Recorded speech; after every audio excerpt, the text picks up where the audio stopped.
Welcome to Flick Favorites. I'm going to explain a crime, drama, thriller film from 2015, titled Knock Knock. In my view, this movie contains a uniqueness and has a nice character development. Spoilers ahead. Enjoy the content. In California, Evan and Karen enjoy a happy existence with their 2 children and a tiny dog. He is an architect, she is a sculptor getting ready for her biggest show. Louis, Karen's helper, enters the home carrying the exhibition catalogs as the family is seated at the table for breakfast. After some light-hearted banter, Evan asks his children if they are prepared for their weekend trip to the beach with their mother.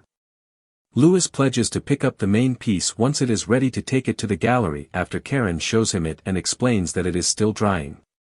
While getting ready to leave, Karen informs Evan that his physical therapist Vivian will be there the next day.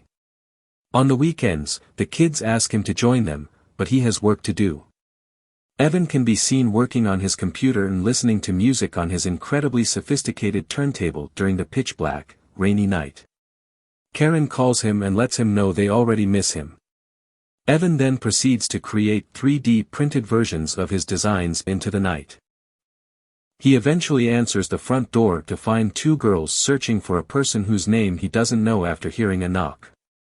He reluctantly grants them access so they can use his computer to locate the correct place they need to visit. As soon as the girls enter, the blonde girl introduces herself as Belle. The other girl's name is Genesis. Since they gave the cab driver the wrong street name, Genesis says they are now quite distant from their intended location and requests his address. In less than 45 minutes, Evan calls them an Uber and gets one. After briefly deliberating, the girls ask Evan whether they may dry their clothes so they won't arrive at the party sopping wet. Evan agrees and gets them some extra robes, then asks for Genesis's phone to try and dry it in some rice. When they enter the kitchen and give him their clothes, he can then be seen doing just that as well as preparing tea for them. When Evan hears the girls laughing and playing music on his old turntable, he puts the laundry in the dryer. They are dancing when he enters, and they immediately begin discussing his enormous record collection. Evan reveals to them that in his 20s, he worked as a DJ. When he reveals his age, the females comment that he appears younger because they pretended to be surprised by it and asked him how old he is. Evan says that he got married young and that his wife and kids are on a weekend trip where they were supposed to go together, but he had to stay home to work. Genesis begins groping him, remarking that he is way too ripped to be as old as he is, and the ladies hug him out of sympathy for him remaining at home alone. Evan starts to feel a little uneasy, but when Belle shows him a picture of his wife and tells him that he's lucky, he starts to feel better. When Belle discovers that all of the artwork in the home is Karen's, she is astounded by Evan's adoration for Karen and her creations. He changes seats once again before checking on the Uber. He responds that it has been a while when Genesis inquires how long he and Karen have been wed. He responds that it's how it is when you love someone when she inquires as to whether his wife has been the only woman he has had sexual relations with throughout all of those years. Naturally, the girls don't agree with him and have a lot to say about monogamy and human nature, making Evan think for a second. As he becomes more agitated, Evan shifts the subject by inquiring about their occupation. Genesis tells him they are flight attendants, and they both begin acting like one with him. Evan avoids them once more before shifting to a different seat and inquiring as to where they are based. All of them start talking about their jobs and travel, with Belle stating that it is the best way to get experience in life. When Genesis requests to visit the restroom, Evan anxiously checks on the Uber once more. Belle selects a record from his collection as he stands up to change the record. She pays close attention as Evan describes the musician to her, and when she starts to dance, Evan decides to DJ for her. Belle informs him that she is happy they knocked on his door since they are having a lot more fun there than at the party they were going to attend. He explains to her that it's usually less thrilling at his house without them present. Belle believes it was fate that brought them together and asks him to dance with her while telling her that everything happens for a reason. When the Uber arrives unexpectedly, she is trying to kiss him while playing with him. Genesis is picked up by Belle, and he also goes to retrieve their clothes and the phone. Evan goes to look for the girls in the restroom, When he enters after hearing them laughing inside to give them their clothes, he discovers that they are completely undressed. Together, the trio of them drift off to sleep. The Uber leaves because no one returns his calls. The following morning, Evan gets out of bed on his own, answers his wife's texts, and then refastens his wedding band. When he believes the girls are gone, he gets dressed and checks the house, but as soon as he does, he hears them giggling and creating a mess in the kitchen. His wife's phone rings out of the blue, so he sprints outdoors to answer it. Karen deems Evan a lightweight even though he claims he passed out from too much marijuana use, according to Evan. When the two girls emerge on the glass door behind him, she starts informing him about the kids. When they are on a video conversation, he moves so that she can't see them. The girls continue to mess with him through the glass doors and Karen notices that he's distracted, so they end the call. He enters the house swearing and yelling at the girls since he knows it will be difficult to get rid of them. He decides to actually call the police when they claim that yesterday night served as inspiration for them. Genesis explains to him that since they are minors, it wouldn't be a smart idea. Belle is 15, she claims. Genesis informs Evan that even though he doesn't believe it, the jury will. When the doorbell rings, Evan answers the door and finds Vivian, his therapist. The woman keeps talking endlessly until Genesis emerges and informs her that he doesn't want her to give him a massage. Vivian becomes quite unhappy when Evan urges her to go back inside since she adores his wife. When Evan returns, he discovers the girls fiddling with his turntable. As the girls continue to tease him, he pushes Genesis away from the table and then Belle strikes him over the head with one of his wife's sculptures. Evan awakens while being bound to the bed.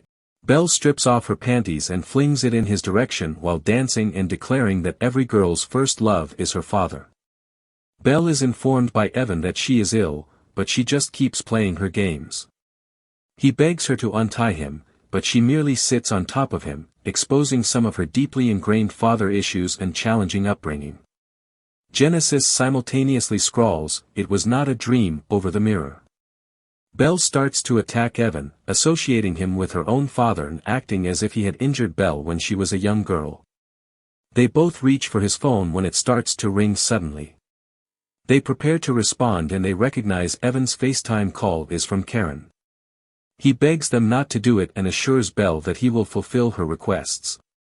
Belle jumps him because he wants to make love to him, and Genesis records it on his phone before leaving the room. Evan succeeds in escaping his chains, knocks Belle to the ground, gets up, and chases after Genesis.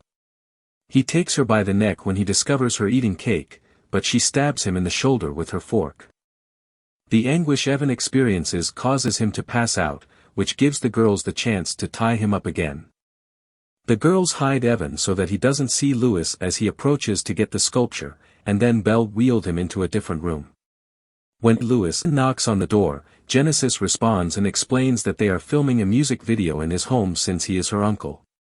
The girls deny responsibility when Louis enters to take the sculpture and notices that something is amiss with it. When Genesis makes advances on Louis doesn't believe them and wants to call the police. When Evan starts to make noise and Louis comes over to him, he confronts the girls. When he hears the females damaging the sculpture, he resolves to deal with them. Louis rushes over to them and yells at them, but Louis stumbles and hits his head on the sculpture's base, breaking it. Evan begs the girls to call an ambulance and assist Louis, but the girls start laughing instead of paying attention. While Genesis claims that his wife murdered him with a poor sculpture, Evan claims that they were the ones to do it. He refuses to respond to the query and instead keeps repeating that he is a good father and that what happened to the girls has no impact on how much he values his family. Belle spits on a picture of Evan's family after Genesis refers to them as victims of his perverse behavior and claims that's what he did to them when he had sex with the two of them. Evan knows they're going to kill him, so he starts pleading for his life, accusing the girls of starting the whole thing by tormenting him and taking absolutely no responsibility for himself. Genesis informs him that he will be put to death at dawn and that, if she were in his position, she wouldn't squander her final hours sobbing. Later, the girls dig a grave for him in his backyard and come back inside just as he's managed to get his tablet to call Karen. Genesis takes it away from him, then they go to change into some other clothes from his closet. The majority of Karen's sculptures and his design models are then defaced.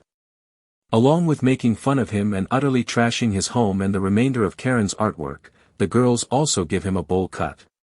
Belle releases him after they unexpectedly discover the gun. Genesis responds that she wants to play hide and seek when Evan asks her again, giving him 30 seconds to hide within the house. She promises that they will depart if they can't locate him by sunrise. As the girls start counting down from 30, Evan rushes into the kitchen and grabs a knife. They go looking for him throughout the house, and when he thinks they're far enough, Evan runs out of the house. When Genesis reaches him, Genesis tells him that he may scream all he wants and that nobody will hear him because nobody is at home. The females roll Evan to the cemetery and drop him inside at dawn. They raise him so that his head is left above the earth before they start to bury him. He is buried up to his neck in the ground, but he keeps pleading for his life. Genesis pulls the joke after Evan makes a pledge to act properly. Genesis responds to his attempt to negotiate with them for his life by offering to let him free if he phones his family and tells them everything. Evan promises to do it, but when Genesis calls his wife's phone and gets her answering machine, he starts screaming for help. After taking off the gag once more, Genesis informs him that she hung up as soon as she heard Karen's voicemail. She grabs a sculpture and drops it next to him instead of pretending to drop it on his head. When he starts sobbing, they laugh and declare that they won't kill him. They claim that all the men they have done this to are the same, and Belle explains that it was simply a game. They do one more thing to Evan before admitting that they aren't genuinely underage. After leaving the phone in front of him and leaving the house, Belle shares the tape of her and Evan on Facebook. Evan tries to delete the video to prevent it from receiving any more views than it already has, but instead clicks like. The next day, when his family gets home, they are met with the complete chaos the girls left the house in. That's how the movie ends. The ethics behind the girls' actions are questionable, but they are a good conversation starter. Thank you for watching. Like and subscribe. Your support would be appreciated. I hope to see you next time.